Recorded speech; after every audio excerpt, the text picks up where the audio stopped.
हाय friends, EVS MCQ series में आपका स्वागत है। ये series previous years papers C TET पर आधारित है। आज का पहला सवाल है, what is the main aim of a good assignment in EVS. Options है revision of the lesson, option B है extensive learning opportunities, option C है better utilisation of time, option D है keep students engaged.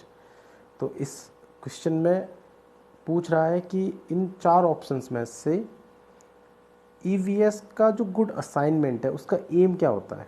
M of good assignment in EVS, तो कोई भी EVS में assignment देते हैं तो उसका उद्देश्य क्या है। असाइनमेंट देने का, किसी अच्छे असाइनमेंट को देने का उद्देश्य होता है learning opportunities.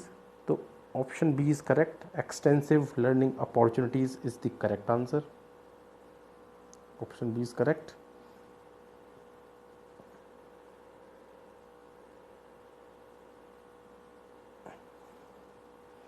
Next question, question number 2। As a EVS teacher, if you are asked to organize a field trip to a zoo, then what should be the major objective? सवाल कह रहा है कि आप एक EVS टीचर हैं और आपको एक फील्ड ट्रिप जू विजिट की ऑर्गेनाइज करने को कहा जाता है, तो आपके मेजर ऑब्जेक्टिव्स क्या होने चाहिए। तो ऑप्शंस हैं offer active learning experience to children, option A है। ऑप्शन बी है provide fun and enjoyment to children, option C है satisfy parents on quality of education, option D है to change monotony of the routine studies. तो obviously जूट पर बच्चों को ले जा रहा है, फील्ड ट्रिप करा रहा है, तो उसके लिए बच्चों की मोनोटोनी तो उद्देश्य नहीं होगा। तो ऑप्शन जो डी है वो तो आंसर नहीं होगा। Satisfy parents on quality of education, ये जू विजिट कराने से क्वालिटी ऑफ एजुकेशन का कोई लेना देना नहीं है, ऑप्शन सी भी नहीं होगा। Provide fun and employment to children, option B भी नहीं होगा। बच्चों को फन के लिए जू विजिट नहीं कराते हैं, करेक्ट आंसर ऑप्शन ए है। Offer active and learning experience to children, तो करेक्ट आंसर ऑप्शन ए है। तो ये जो मैंने इस क्वेश्चन को सॉल्व करने के लिए तरीका यूज़ किया, इसे बोलते हैं एलिमिनेशन मेथड। मैंने सबसे पहले उन ऑप्शंस को एलिमिनेट किया जो आंसर हो ही नहीं सकते थे। नेक्स्ट क्वेश्चन, क्वेश्चन 3 है, which of the following is not included under the formative assessment in EVS at primary stage. तो फॉर्मेटिव असेसमेंट इनमें से कौन सा नहीं इंक्लूड किया जाएगा इन ईवीएस एट प्राइमरी स्टेज। अब प्राइमरी स्टेज के बच्चे के लिए ईवीएस में हम फॉर्मेटिव असेसमेंट नहीं इंक्लूड करेंगे। इन चार ऑप्शंस में से हमें फाइंड आउट करना है। तो ऑप्शंस ए है identifying learning gaps, option B है grading and ranking of students, option C है identifying deficiency in teaching, option D है इनहेंसिंग लर्निंग ऑफ स्टूडेंट्स। तो इसको भी हम एलिमिनेशन मेथड से ट्राई करते हैं सॉल्व करने के लिए। तो क्वेश्चन में पूछा है कि इन चार ऑप्शंस में से फॉर्मेटिव असेसमेंट के in EVS at primary stage include नहीं किया जाएगा, मतलब फॉर्मेटिव असेसमेंट नहीं होगा, फॉर्मेटिव असेसमेंट के अंदर नहीं इंक्लूड किए जाएंगे ये ऑप्शंस। जैसे आइडेंटिफाइंग लर्निंग गैप्स, ऑब्वियसली ये तो आइडेंटिफाई किए जाने चाहिए कि लर्निंग गैप्स क्या है। तो ये नॉट पूछा है, नॉट, हमें नॉट पर ये ध्यान रखना है कि नॉट पूछा है, तो ऑप्शन ए नहीं होगा। Grading and ranking of students, ये ऑप्शन हो सकता है, ऑप्शन सी को भी ट्राई कर लेते हैं। Identifying deficiency in the teaching, ये भी ऑप्शन नहीं होगा। ये नॉट पूछा है इसलिए हमें आइडेंटिफाई तो करना चाहिए डिफिशिएंसीज हैं टीचिंग के अंदर। Similarly enhancing learning of students, ये तो इन्हेंस करना ही चाहिए, तो ऑप्शन डी भी नहीं होगा। तो इसमें जो करेक्ट ऑप्शन है option B, grading and ranking of students can not be included under formative assessment in EVS at primary stage. Next question की तरफ बढ़ते हैं। नेक्स्ट क्वेश्चन है क्वेश्चन नंबर 4।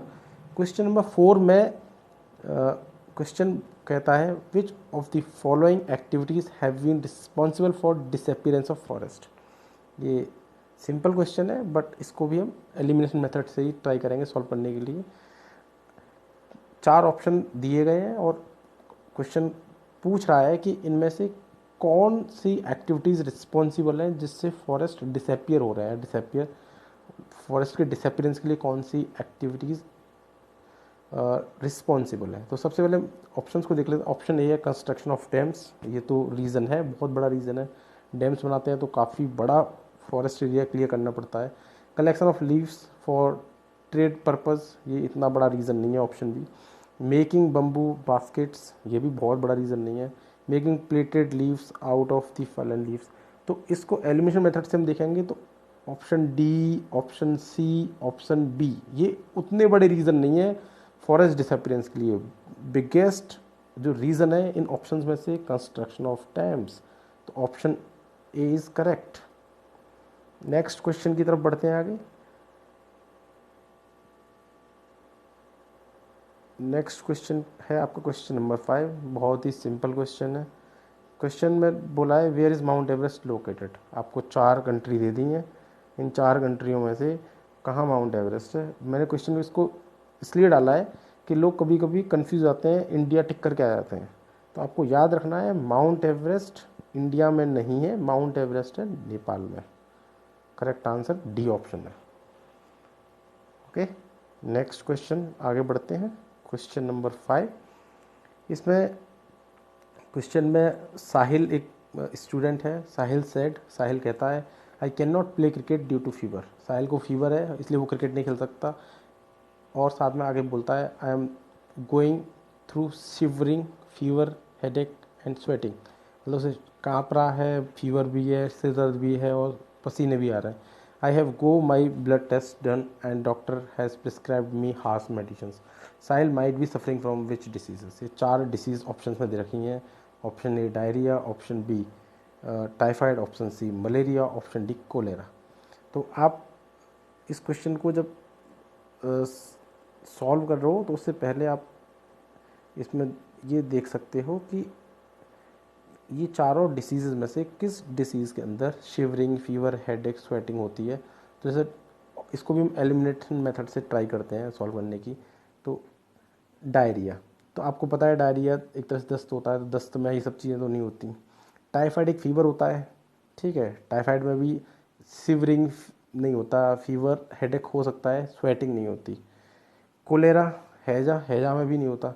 तो हमने 3 ऑप्शंस को एलिमिनेट कर दिया। ऑप्शन बचा क्या हमारे पास, मलेरिया। तो correct answer is malaria. Malaria में ये सारी कंडीशंस फुलफिल होती हैं, जैसे शिवरिंग होती है, फीवर आता है, हेडेक होता है, स्वेटिंग होती है। तो correct answer is malaria for this question. अगले क्वेश्चन की ओर आगे बढ़ते हैं। Question number 6। क्वेश्चन नंबर 6 में पूछा है कि animals who are awake at night see objects in which colour. जो रात को देख सकते हैं, रात को जागते हैं एनिमल्स, वो नाइट में जागकर ऑब्जेक्ट्स को देखते हैं तो किस कलर में देखते हैं। रेड कलर में, ऑल कलर्स में, ब्लैक एंड वाइट में, ग्रीन में।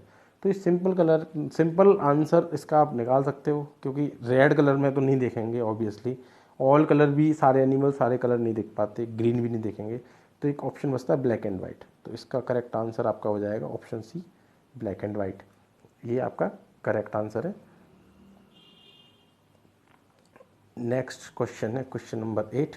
क्वेश्चन 8 में पूछा है what is the name of a thin powdery structure present inside the petals of flower. एक थिन पाउडरी स्ट्रक्चर जो पीटल्स की इनसाइड में होता है उसे क्या कहते हैं, उसे क्या बोला जाता है। तो 4 ऑप्शन दे रखे हैं। Option A pollen, option B anther, option C stigma, option D radical. तो आप देखोगे कि ये काफ़ी क्लोज ऑप्शन लग रहे हैं, तो इसको भी आप देखोगे तो आपको पता है कि रेडिकल तो फ्लावर से रिलेटेड नहीं होता है, तो रेडिकल को तो आप ऐसे ही एलिमिनेट कर दोगे। ये इसको आप एलिमिनेट कर सकते हो। स्टिग्मा एंथर क्लोज है, लेकिन आपको पता होना चाहिए स्टिग्मा और एंथर जो है 2 पार्ट होते हैं। एंथर के अंदर पॉलन ग्रेन होता है। पॉलन जो है वो थिन पाउडरी स्ट्रक्चर होता है। तो जो आपका थिन पाउडरी स्ट्रक्चर है वो है पोलन। तो correct answer is option A. Next question की तरफ चलते हैं।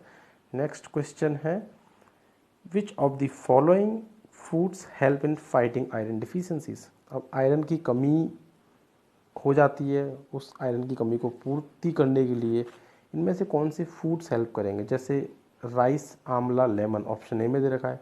तो इसमें आंवला है लेकिन राइस और लेमन नहीं है। लेमन विटामिन सी के लिए होता है, राइस तो एक कार्बोहाइड्रेट्स है, तो उतने विटामिन इसके अंदर और नहीं होते, और आयरन की भी उतनी मतलब क्वांटिटी नहीं होती इसमें कि आयरन आपको राइस खाने से मिल जाए। ऑप्शन बी में आंवला, जिगरी, ग्रीन लीफी वेजिटेबल्स। तो आंवला है, जिगरी का एक अभी देख लेते हैं एलिमिनेशन मेथड के थ्रू। ग्रीन लीफी वेजिटेबल्स में तो नो डाउट आपका आयरन होता ही है। तो ऑप्शन बी एक पॉसिबल आंसर हो सकता है। ऑप्शन सी को देखते हैं, ग्रीन लीफी वेजिटेबल है। ऑरेंज भी है लेकिन ऑरेंज में आयरन नहीं होता है, तो ऑप्शन सी भी नहीं होगा। इसे हम एलिमिनेशन मेथड से ये सॉल्व करें तो इसमें ए ऑप्शन नहीं होगा, ऑप्शन सी भी नहीं होगा, ऑप्शन डी तो हो ही नहीं सकता क्योंकि इसमें हम लेमन की बात कर रहे हैं। जहाँ भी लेमन ऑरेंज आ जाएगा तो वो ऑप्शन तो बाय डिफ़ॉल्ट एलिमिनेट हो जाएंगे। अब एक ऑप्शन बचा ऑप्शन बी, जिसमें है आपका आंवला, जिगरी, ग्रीन लीफी वेजिटेबल्स। ये करेक्ट ऑप्शन है, और आंवला, जिगरी और ग्रीन लीफी वेजिटेबल से हम आयरन की जो डिफिशियंसी है उसको हम कंप्लीट कर सकते हैं बॉडी में। ये डिफिशियंसी को रिमूव करने वाले फूड है। तो ऑप्शन बी इज़ करेक्ट। इसको मैं ठीक कर देता हूँ। Option B is correct answer for this question. अगले क्वेश्चन की तरफ बढ़ते हैं, आज का last question, question number 10। Question 10 में पूछा गया है which what is the objective behind including poems and stories in text books of EVS.